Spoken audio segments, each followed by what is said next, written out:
The first time it happened, I thought it was funny. I was 17, driving my dad's Cadillac to my job at a stadium, doing food concessions. My eyesight is poor, but back then it was just a little bit of nearsightedness, so I only wore glasses to drive.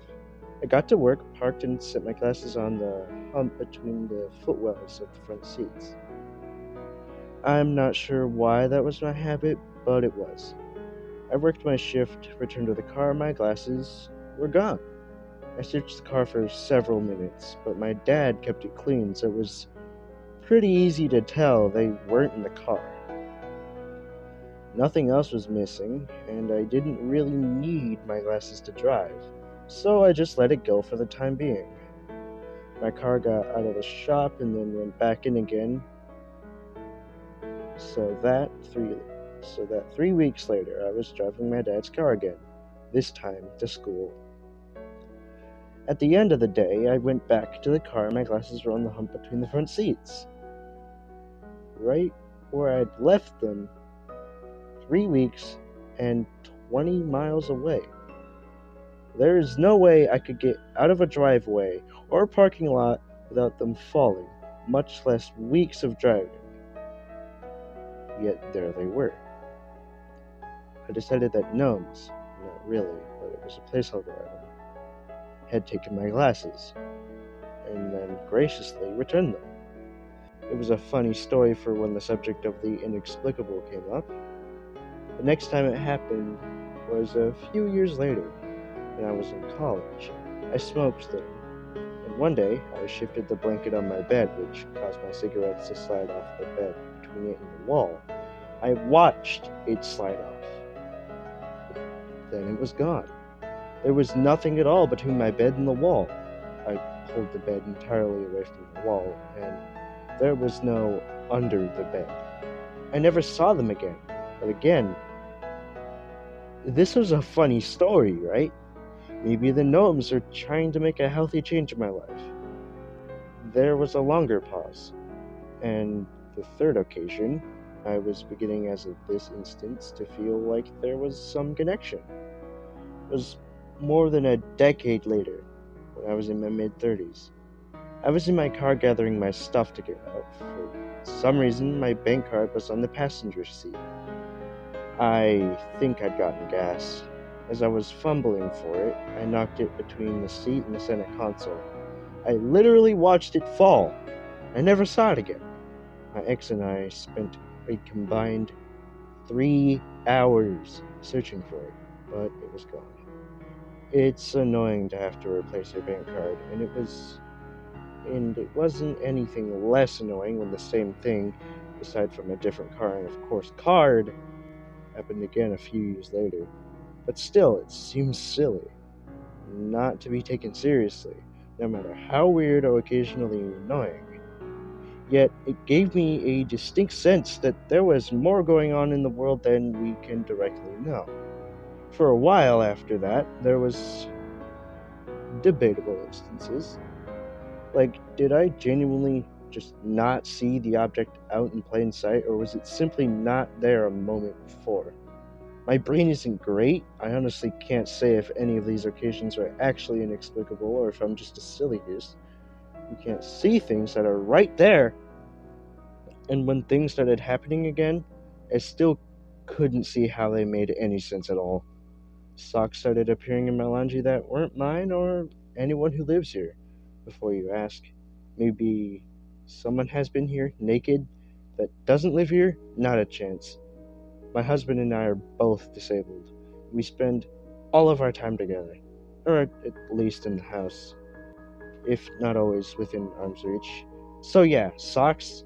I have certainly had socks go missing. Who hasn't? But these weren't like my glasses. These socks never belonged to me. So if you're missing some socks, but recently, it's all begun to be much less amusing. Things started to appear. I think it started happening before I was aware of it. Trash, product wrappers for things I've never bought, and such, started to be found when I was cleaning out my car. Then one day I finally started to feel fear. When I saw the Bank of America card on the passenger seat, I thought for an irrational second that it was my own card, lost more than 15 years ago. Finally, returned like my glasses. Nope, it was in someone else's name. Right there on the seat of my locked car. The name was Jamie Stewart, which could be any gender, so that wasn't the slightest help. I decided that in all likelihood the car had already been canceled, so I should just destroy it, but as I listened to the shredder chewing it up, I realized that what I really wanted was to obliterate it. Another card appeared in another name. I didn't know what to think about that. This time it was a Citibank card, like the second card I lost. I was finally getting spooked, though I still laughed it off as a weird story. Other things began to appear at decreasing intervals. The laundry seemed to be the delivery method of choice, branching out from socks. At least when that happens, I don't see the moment of change. Every item was shocking in its own way. I never got used to it. Like, is it more disturbing to find corporate swag for a company I've never heard of? Or to find a sweater I donated to Goodwill decades earlier? I do like that sweater. Had often regretted donating it. My husband never saw any of these things happen, and I honestly think that he figured my bipolar disorder was making me mildly paranoid. But when the 6-pack of Sierra Nevada appeared, he was right next to me when I opened the fridge. Did you buy those? I asked him. His eyes were wide. I don't even like that kind of beer, he said, which I knew. He knew I knew. He backed away, almost staggering. He ripped his eyes away from the beer and shut the fridge. Sorry, honey. I gotta admit, I thought you were, absent-minded or having delusions. He trailed off. Fair, all things considered, I said. I was feeling a certain relief that he actually believed me, but still highly unsettling by this latest appearance. Then I laughed and said, But hey, free beer. Yeah, free beer I hate, he replied, laughing. He cringed slightly, though as he opened the fridge again, we had shifted positions while we talked and his body was blocking my view of the fridge. His face was expressionless as he closed it without removing anything. He turned away and started making a cocktail, apparently deciding to sidestep the matter. I shrugged and went to the fridge myself. I wasn't going to let this, whatever this is, stop me from getting a Coke. When I opened it, there was a Mexican Coke next to my American ones. Not only did I not buy it, but it wasn't there the first time. It was right where the beer had been, but the 6-pack was gone. I stood there for quite a while staring. Finally, I shut the door and walked away, putting tap water in a glass.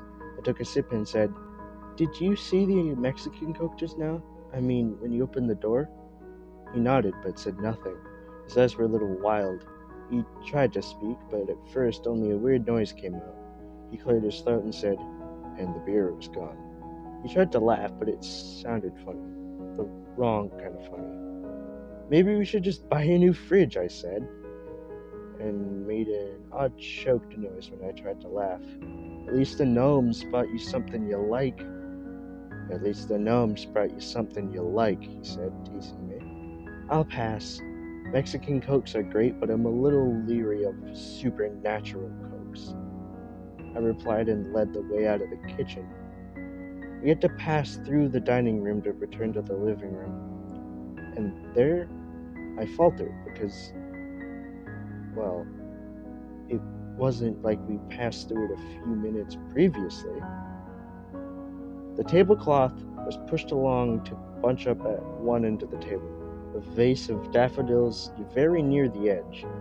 On the freshly bare table was one of the little pads of paper we have all over the house, a capped Sharpie next to it. It was the light that made my adrenaline spike. We hadn't left it on, but now the overhead light shone brightly down. more brightly than we ever have it set at. The entire scene was obviously set up to bring the pad to my attention, and I was suddenly terrified of what I would see there. None of it seemed remotely funny all of a sudden. I was staring at a spot just off target, trying to build up the courage to read the words on the pad when my husband gasped. A sound I've never heard from him in 15 years of marriage. My eyes leapt up to his face, then followed his gaze to the pad of paper.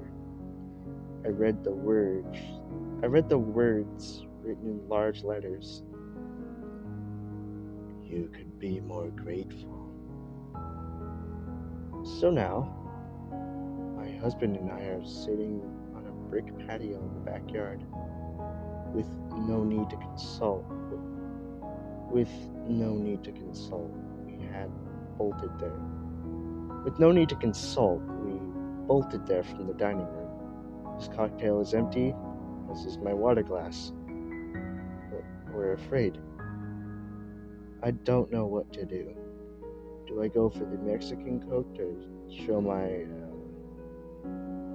gratitude? Do I hire an exorcist? I mean, it's not like there's a monster in the kitchen, right? Right? Why is this happening? Does some entity really feel like it's doing things for me, not to me?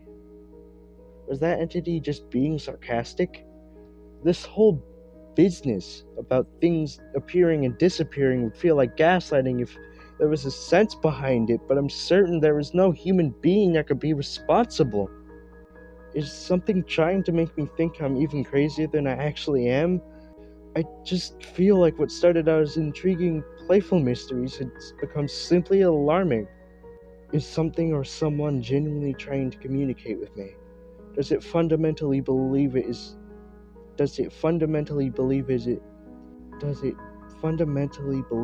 benevolent? Or is it evil, trying only to torment me? Because tonight, it's a torment. What do I do?